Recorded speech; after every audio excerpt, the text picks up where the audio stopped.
Hey, it's Connor here. Welcome back to Shopfix. I have an exciting video for you as I'll be sharing the tips I've learned by making several charcuterie boards. Live edge charcuterie boards are not only functional as a serving tray, but are also full of style and character. From preparing the lumber to finishing, I'll be covering the entire process, so be sure to stick around. Shopfix. It's for the love of woodworking. To begin, you'll want to select some lumber that has some great character, figurine, and definitely live edge on both sides. Live edge just simply means that when the lumber was milled, it wasn't squared up, leaving the rough bark behind after milling. The boards that I'll be using are walnut, and I actually milled them up myself on an Alaskan chainsaw mill. The next step is to remove the bark and clean up the live edge sides.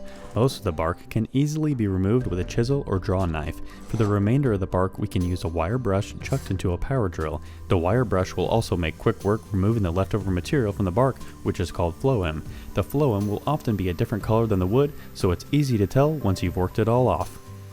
Once the bark and the layer of phloem have been removed, I'll smooth the surface using a sanding flap wheel and my power drill. This will sand away the rough lines that were created by the wire brush. Now I'll need to flatten the lumber, and to do this quickly and accurately, I'll be using my custom planer sled. To set up my planer sled, I first figure out where the board is rocking. Then I'll clamp at least 2 points at the board that are resting flat on the sled. Once the board is clamped into place, I wedge the board horizontally so it doesn't shift position as I move on to the next steps. With the planer sled turned over, I can now tighten bolts that rest inside, which raise dowel wedges. The dowels fill up any gaps beneath the board so that when I send it through the planer, the board is jointed rather than just being planed. You can accomplish something similar by using a flat reference board and fill the gaps with wood shims, securing them in place with hot glue. Now that the sled has been properly set up, I can adjust the cutter heads of the planer to rest at the highest point of the board and then send the sled through. When I send the board through on the planer sled, it will flatten the top no matter how bad the board is bowed or cupped. With minimal setup time and a few quick passes through the planer, this board now has a completely flat surface. To flatten the other side of the board, I simply have to flip the board over and send it back through the planer. When I flip the board over, the board is now supported by a flat surface, so no more shims are required. With a few passes through the planer, the board will be fully flattened and surfaced on both sides. The handle design comes next, and you can accomplish this task freehand or by using an acrylic template. When I first began making charcuterie boards, I used a template so that I could get a sense of what looked good. For this one, I'm freehanding the design, which is much more fun and can be more unique. Once I have a pencil design sketched in that I really like, I'll trace it in with a black marker. The marker makes the lines much easier to see for the next steps, which include cutting and sanding the design. To cut out the handle, I find the jigsaw to be the best tool. To cut the inside of the handle, you want to drill at least one hole so you can fit your jigsaw blade inside. I recommend cutting on the outside of the marker line so you can leave plenty of room to sand and refine the shape while still having the marker line visible. Depending on the lumber you used, you may or may not have to square up the end of the board. On this one, I needed to not only cut away some cracks, but I needed to recut the end to get a better angle as the board looked a little bit crooked. I took 2 light passes on the miter saw to minimize tear out, which would be no good at this step of the project.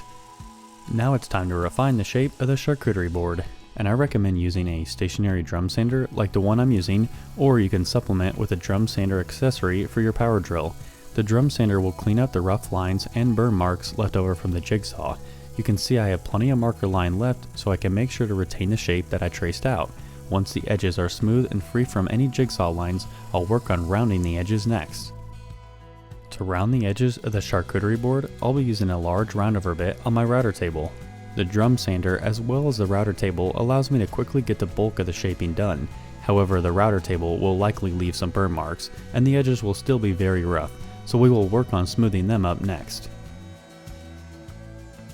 To quickly smooth the edges of the handle, I find that a flap sanding wheel and the power drill works the best. These flap wheels come in different size grits, so you can begin at a low grit and work off the burn marks and shape the wood where needed. Then you can move up to higher grits to smooth the surface. As quick as it may seem, it does take a considerable amount of time to go through the sanding process, so that's something to keep in mind. The flap wheels are limited to how high their grits go, so we will move on to hand sanding next. To sand the handle at high grits, I recommend using sanding pads, which work great around the contours of the handle. I also recommend using sandpaper as well, which typically goes to the highest grits, so finishing up with those is your best bet. Once the edges have been fully sanded to a high grit, you can make quick work sanding the top and bottom by using an electric sander. I highly recommend using a 5-inch random orbital sander. I sanded the top and bottom of the charcuterie board from 40 grit all the way up to 2500. After all that sanding, it's finally time to apply some finish. First, ensure that the wood surface is clean, dry, and free of dust and debris. I'll be using a natural hard wax by Odie's Oil. To use Odie's Oil, first you'll want to stir the material thoroughly. Once it's fully mixed, it needs to be applied with a non-woven pad because the wax needs to be worked into the wood fibers. Once the hard wax has been applied, it's best to let it saturate fully for 20 minutes. After that time, then the wax needs to be buffed. To buff the wax, it's recommended to use an absorbent cotton terry towel. You'll want to buff the surface until there's no more wax being transferred to the towel. If you use a white towel, you'll be able to easily tell once there's no more wax coming off the surface of the wood.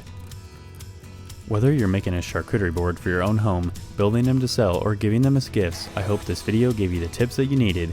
If you enjoyed this video, I'd really appreciate a like and a comment, as they tend to help the video reach a bigger audience.